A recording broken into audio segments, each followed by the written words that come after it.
Factory boss Lei Kongrui paces the aisles of his warehouse in China's eastern Jiangsu province, inspecting what he calls erotic clothing. Lei's company Midnight Charm turned over $1 million in sales last year, but now the self-proclaimed lingerie king is worried about the future of his business after hearing about President-elect Donald Trump's plans to raise tariffs on Chinese imports. North America is our main market, and the US region is still a pretty important segment for us. We hope that we can have a stable space for development in the United States.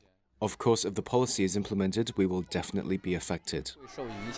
Guangyun County, where Lei set up shop in 2006, is known as China's lingerie capital. Once a sprawling farming community, Lei estimates that now about 1,400 companies and 100,000 workers churn out products here for the lingerie industry. The rapid growth was due in part to a U.S. tariff exemption known as the de minimis rule, under which foreign packages valued at $800 or less are exempt from tariffs, so long as they're shipped to individuals.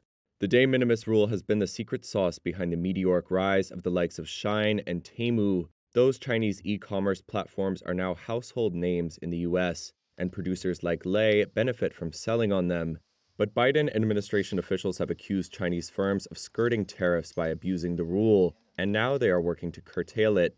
Democratic lawmakers want it closed too, calling it a loophole that is being exploited for criminal ends, such as fentanyl trafficking. Similar limits on Chinese imports are being weighed up by the European Union and others.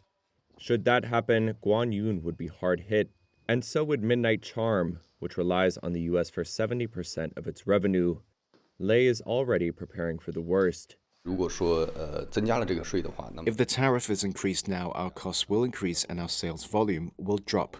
And so our response could be, one, to use other measures to conduct business in the U.S., not only through e-commerce in the U.S., but maybe with local U.S. business owners as well, or other ways.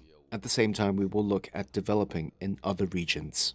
For now, Lei says he's considering investing in U.S. warehouses and switching to a bulk cargo shipping model instead of direct-to-customer shipments by air, which could lower costs. He is also on the prowl for new clients in South America, the Middle East, and Central Asia.